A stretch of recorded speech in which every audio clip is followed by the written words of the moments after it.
Magandang araw sa inyong lahat. Welcome sa isa na namang nakakakilabot na istorya. Ayan, anak, sige na at mag-wish ka na para mahipan mo na yung kandila sa cake mo. Nakangiting saad ni tatay. Pumikit muna ako at humiling ng isang bagay na mahalaga sa akin bago ko hinipan ang kandila na nasa cake ko sa ika-11 taon kong kaarawan. O, anak, ano bang wish mo? Tanong ni nanay, hinihiling ko po na sana kumpleto pa rin po tayo kahit anong mangyari. Yun lang naman po kasi palagi ang wini-wish ko tuwing birthday ko eh. Nakangiti kong saad, sige na, kumain na tayo at baka lumamig pa ang pagkain. Mukhang nagugutom na rin kasi itong nanay mo eh. Nainis naman si nanay sa sinabi ni tatay, lalo na tumawa pa ito, ikaw talaga. Ikaw nga ang patay gutom sa ating tatlo eh. Kaya tignan mo o ang laki-laki mo na. Naiinis na sabi ni nanay kaya napatawa na lang din ako. Napangiti ako at tumulo ang luha ko nang maalala ang masayang nakaraan namin noong buo pa kami ni nanay at tatay habang kaharap ang maliit na cupcake para sa ika-20 years kong kaarawan ngayon. Akala ko talaga habang buhay nang matutupad ang hiling ko na yon noon, pero marami talagang nagbabago sa buhay natin at maraming bigla na lang mawawala. Masaya kami ni nanay at tatay noon kahit hirap kami sa buhay basta nakakakain kami ng 3 beses sa isang araw at punong-puno ng pagmamahal ang isa't isa. Pero dumating ang araw na bigla na lang hindi nagpakita si tatay. Hindi na siya nagparamdam sa amin sa nakalipas na 9 na taon. Maraming nagbago sa buhay namin ni nanay mula noong mawala si tatay. Meron ang kinakasamang ibang lalaki si nanay na walang ibang gawin kundi bugbugin lang ako kapag hindi ako nakakapagbigay ng pera pang sugal niya. Habang ako naman ay natigil na sa pag-aaral 5 taon na din ang nakalipas. Nagtrabaho na lang kasi ako para makatulong sa gastusin sa bahay at para na rin sa hinihingi nilang pera ni nanay at ng kinakasama niya para pangsugal. Ang dating puno ng pagmamahalan na bahay ay tila naging impyerno na para sa akin. Wala nang padre de pamilya na nagpapatawa sa amin, wala nang ilaw ng tahanan na gumagawa ng paraan para pagaanin at paliwanagin ang buhay namin. Ano to ha? Bakit nakalabas na naman yung litrato na yan ha? Hindi ba sinabi ko na sa'yo na itapon mo na yan? Baka makita ka pa ng Tito Santino mo at mabugbog ka na naman ulit kapag nakita niya yan. Pagtutukoy ni nanay sa litrato naming 3 ni tatay sa huling kaarawan ko na kasama ang aming padre de pamilya. Pero, nay, ito na lang po ang natitira kong litrato natin na masaya tayo. Pagbigyan niyo naman po sana akong maging masaya kahit ngayon lang nakaarawan ko. Nagmamakaawa kong sabi kay nanay, aba sumasagot ka na ha? May pagmamalaki ka na ba ha? Sigaw pa niya sa akin, magsasalita pa sana ako nang may kumatok sa pintuan ng bahay. Napatingin doon si nanay at siya na ang lumapit para buksan yon. Pansin kong natigilan siya nang makita kung sinuman ang taong nasa labas ng aming bahay, kaya tumayo ako at lumapit na din doon. Maging ako'y nagulat din nang makitang muli ang isang taong ilang taong walang paramdam sa amin ni nanay. Ano namang ginagawa mo dito, Rendon? Saka bakit ngayon ka lang nagpakita ha? Tila hindi pa masaya si nanay nang makita ulit si tatay base sa ekspresyon niya nang tanungin niya si tatay ng ganoon. Gusto ko nang kunin ang anak ko. Magda, ano? Pagkatapos ng halos isang dekada mong walang paramdam, bigla ka nalang susulpot dito at sasabihin kukunin mo ang anak natin. Para saan? Para ikaw ang makinabang sa kanya? May dahilan kung bakit ako hindi nagparamdam ng ilang taon, Magda. Kaya nagmamakaawa ako sa iyo, payagan mo naman akong makasama ang anak ko. May halong lungkot sa boses ni tatay, Tay. Napalingon sa akin si tatay kaya agad akong lumapit sa kanya at niyakap siya ng mahigpit dahil sa ilang taon kong pangungulila sa kanya bilang isang anak. Miss na kita, anak. Maayos ka naman ba dito? Sasagot na sana ako sa tanong ni tatay nang sumabat na naman si nanay. Bakit mo naman siya tinatanong ng ganyan, Rendon?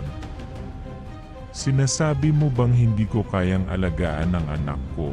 Sa ilang taon kong pangungulila sa isang ama, ay gustong-gusto kong sumama kay tatay pero ayaw naman ni nanay sa hindi ko malamang dahilan. Naiintindihan ko naman ang galit niya kay tatay noong iniwan niya kami pero para sa akin, ay hindi pa rin pwede na ipagdamot niya ako sa sarili kong ama. Plano ko nga sanang makipagkita sa aking ama sa dati naming pasyalan, pero dahil siguro na alam na ni nanay na pwede akong tumakas para makipagkita lang kay tatay ay nagsimula na ang paghahatid sundo sa akin ni Tito Santino. Ang bagong kinakasama ni nanay para daw makasigurado silang hindi ako makikipagkita kay tatay. Kaya wala akong nagawa kundi ang makipag-usap na lang kay tatay sa pamamagitan ng pagtawag ko sa kanya para nalalaman ko kung maayos ba siya kung nasaan man siya ngayon. Pero saka lang din ako nakakatawag kapag nakakatiming ako na hindi mapapansin ni nanay at Tito Santino. Tito Santino, ano pong ginagawa niyo sa litrato namin ni tatay? Pasigaw kong tanong sa kanya nang makita kong akma niyang susunugin yon gamit ang lighter. Hindi mo ba nakikita? Sinusunog ko na. Alam mo nakakasawa na din kasing palagi ko itong nakikitang hawak mo eh. Kaya para wala ka na talagang katiting na alaala sa ama mo. Susunugin ko na lang to. Saad niya, yan ang wag na wag niyong susubukang gawin, Tito Santino. Inaabot-abot ko ang litrato na hawak ni Tito Santino pero hindi ko maabot. Ayokong kahit sa nag-iisang litrato naming magkasama na masaya ni tatay ay susunugin ni Tito Santino dahil wala nang mas mahalaga pa sa akin ngayon kundi ang titigan ang litrarong iyon kung kailan masaya pa kami't magkasama. Ano na naman ba yan? Napalingon ako kay nanay nang sumigaw siya. Nakita ko na naman kasi itong litrato ng anak mo kasama ng peste mong asawa na magkasama, kaya naiirita ako't gusto kong sunugin na lang pero pilit na binabawi ng anak mo. Sige. Subukan mong sunugin yan at aalis na talaga dito para wala na kayong mahingian ng perang pangsugal niyong dalawa, ano?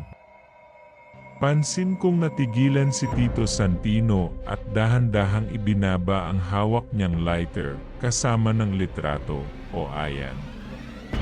Padabog niyang tinapon sa akin ang litrato at umalis na, ikaw naman kasi eh. Sinabi ko naman sa iyong huwag kang magpapakita sa Tito Santino mo na hawak ang litratong yan. Muntik pa niya tuloy sunugin. Umiling-iling pa si nanay bago sumunod kay Tito Santino. Tama na siguro to, okay lang sa akin yung pakinabangan nila ang perang pinaghihirapan ko sa pagtatrabaho. At kahit saktan pa nila ako ng paulit-ulit pero huwag lang nilang subukang sunugin ang kaisa-isang alaala na masaya pa kami ng aking ama. Agad kong inimpeke ang mga gamit ko at siniguradong wala sina Nanay at Tito Santino sa labas ng bahay, bago ako tuluyang umalis at patakbong naglakad papunta sa sakayan ng tricycle papunta rin sa kung saan nakatira si Tatay, makalipas lang ng halos 1 oras ay nakarating na rin ako sa bayan kung saan nakatira si Tatay, kaya binayaran ko na yung tricycle driver at naglakad-lakad para maghanap ng matatanungan kung saan ang saktong bahay kung saan nakatira si Tatay. Excuse po, Manang. Kilala niyo po ba ang taong ito? Saan po siya nakatira? Tanong ko sa matandang nadaanan ko at pinakita ang litrato namin ni Tatay. Kaano-ano mo siya, Hija? Balik tanong ng matanda sa akin, tatay ko po siya. Pwede ko na po bang malaman kung saan siya nakatira? Kumaliwa ka lang dyan sa kabilang kanto at makikita mo na ang unang bahay na nakatayo dyan. Dyan nakatira ang tatay mo. Pagtuturo niya sa direksyon kung saan nakatira si Tatay. Nagpasalamat na rin ako't sinimulan ulit maglakad-lakad para makarating na sa bahay ni Tatay. May anak pala si Rendon. Rinig kong tanong ng isang babae sa matanda. Hindi ko nga rin akalain Mukhang walang kaalam-alam na mamamtay tao ang tatay niya. Sagot naman ng matanda sa babae sabay tawa. Gusto ko sanang patulan dahil sa paratang nila kay Tatay pero nagpatuloy na lang ako sa paglalakad. Nang makarating ako sa mismong bahay ni Tatay ay kumatok ako sa pintuan at pagbukas niya ay nagulat siya nang makita ako pero ako na may yumakap lang ng mahigpit sa kanya. Anong ginagawa mo dito, anak?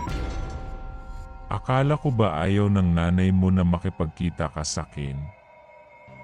Gulat niyang tanong sa akin at pinapasok at pinaupo ako sa upuang dikahoy ng bahay ni Tatay. Lumayas lang po ako doon, Tay. Siguro hindi ko na po nakayanan ang pagmamalupit nila sa akin ng bagong kinakasama ni Nanay. Mas gusto ko na lang po dito dahil kasama kita. Di bale, mas okay na rin para makasama na kita ulit. Ilang taon din akong nangulila sa inyo ng nanay mo, pero nang malaman ko na may iba na siyang kinakasama, ikaw na lang ang binalikan ko doon. Ngumiti lang ako't muling yumakap kay Tatay. Napansin kong sa simula ng pagtira ko sa bahay ni Tatay ay pinagtitinginan na kami palagi ng mga tao at masama ang tingin nila kay Tatay. Pero mukhang nasanay na si Tatay dahil hindi na niya yon pinapansin. Palagi ko na rin naririnig ang paratang nila kay Tatay na mamamatay tao siya at hindi na dapat ako tumira sa bahay niya dahil baka kung ano pa ang mangyari sa akin. Hindi naman ako naniniwala agad sa kanila dahil alam ko sa sarili ko na mabait si Tatay at hindi niya magagawa kung anuman ang pinaparatang sa kanya ng mga tao. Mula rin noong tumira na ako sa puder ni Tatay ay pinatigil na niya ako sa pagtatrabaho at pinag-aral na lang sa grade 12.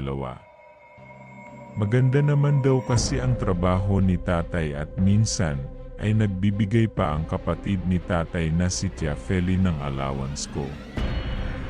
Sobrang saya ko naman noong pinag-aral akong muli ni Tatay dahil noon ko pa talaga gustong-gustong makapag-aral ulit para makapagtapos at makabawi man lang kay Tatay pero hindi ko nagawa dahil masyado na akong abala sa trabaho na para lang din kina Nanay at Tito Santino, Leticia.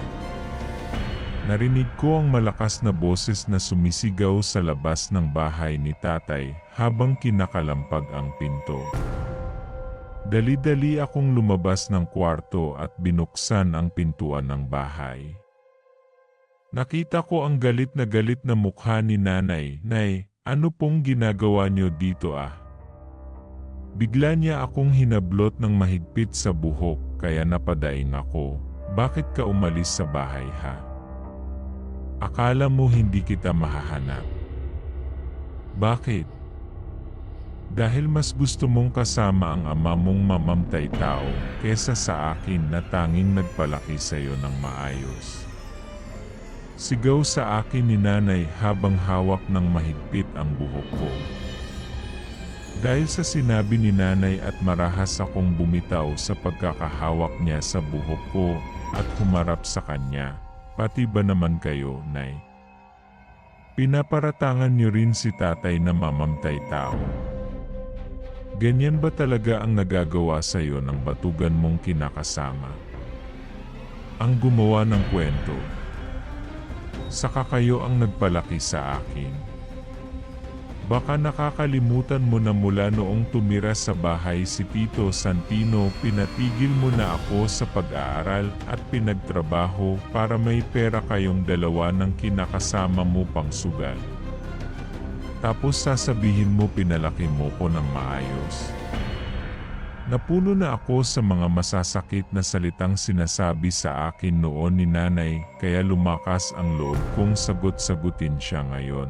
Magda, anong ginagawa mo dito?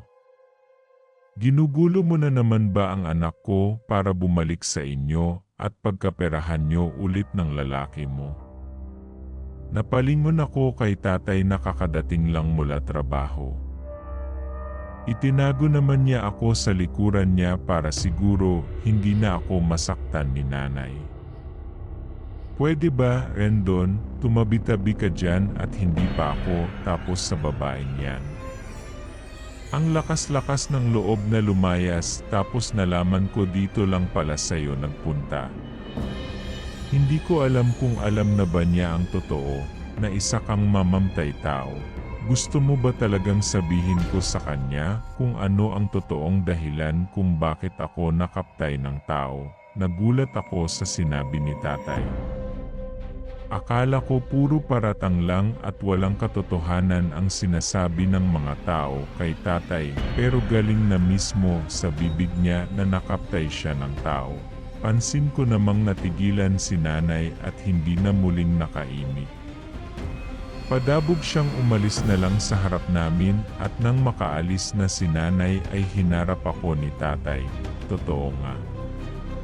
Na nakaptay ka ng tao. Mahinang boses kong tanong kay tatay. Magpapaliwanag ako, anak. Iginyan niya akong maupo sa upuang dikahoy at muling nagsalita para magpaliwanag. Pagkatapos nung huling birthday mo na magkasama tayo, bigla na lang umalis ang nanay mo at dahil ilang araw na rin akong nagdududa sa pag-alis niya, gabi-gabi sinundan ko siya. Halos madurog ang puso ko nung makita ko siyang may kasamang ibang lalaki. Okay lang sana kung magkausap lang, pero nakita kong hinalikan niya ang lalaki, kaya dahil sa galit ko, ay hindi ko na malayang hawak ko na pala ang itak at sinugod ang nanay mo at ang lalaking yun, tapos natamaan ng itak ang lalaki sa dibdib kaya siya namtay. Kaya din ako nakulong ng halos 9 na taon. Hindi ko naman alam na halos lahat na pala ng tao ay alam ang nagawa ko, kaya noong lumipat ako dito araw-araw na lang nila akong pinaparinggan, pero binaliwala ko na lang dahil aminado naman akong nagpadalos-dalos ako sa ginawa ko eh. Siguro dahil lang sa sobrang galit na laman ng sistema ko, kaya ko nagawa ang bagay na yun at pinagsisihan ko na rin yun, anak. Mahabang paliwanag ni tatay, naintindihan ko na po kayo, tay. Kung ako din naman siguro ang nasa sitwasyon mo, malamang ay posible ding magawa ko yun sa ibang babae ng lalaking mahal ko. Sadkot niyakap si tatay. Nang mag-college ako ay naging scholar ako, kaya wala nang pinoproblema si tatay sa tuition fee ko. Allowance ko na lang buwan-buwan ang binibigay niya, tapos nagbabaon pa ako, kaya naiipon ko na rin minsan ang binibigay na allowance sa akin ni tatay. Pinagsisikapan talaga ni tatay na makapagtapos ako kahit pa may mga tao pa ring nakikialam sa buhay ng ibang tao at gumagawa ng ibang kwento na hindi naman nila alam kung ano ang totoo. Habang si nanay naman ay hindi na rin nagparamdam sa amin. Sinubukan kong balikan siya sa dati naming bahay pero wala na pala sila doon ni Tito Santino at lumipat na. Congrats, anak. Sa wakas may maipagmamalaki na din akong isang anak na doktora. Nakangiting sabi ni tatay nang makagraduate na ako sa college. Hindi pa naman po ako isang doktora, tay. Kailangan ko pang mag-take ng exam para magkaroon na ako ng lisensya bilang isang doktora, pero sigurado naman akong makakapasa ka pa rin. Tiwala naman ako sa iyo, anak eh. Napangiti na lang din ako, nga naman, Leticia. Kahit ako sigurado rin na makakapasa ka at magiging isang ganap na doktora. Naku, mukhang kailangan ko itong ipaalam sa mga kumari ko para maipagmalaki kong may pamangkin na akong isang doktora. Natawa na lang ako sa sinabi ni Tita Feli, hindi na naman po kailangan, Tita Feli. Mas mabuti pa po at kumain na tayo dahil baka lumamig pa ang hinanda niyong pagkain, mabuti pa nga. Napalingon naman ako kay tatay na nakangiting nakatingin sa akin dahil na rin siguro sa ligayang nararamdaman niya na magkakaroon na siya ng anak na doktora.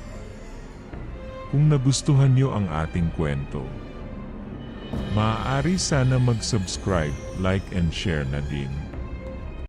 Maraming salamat po.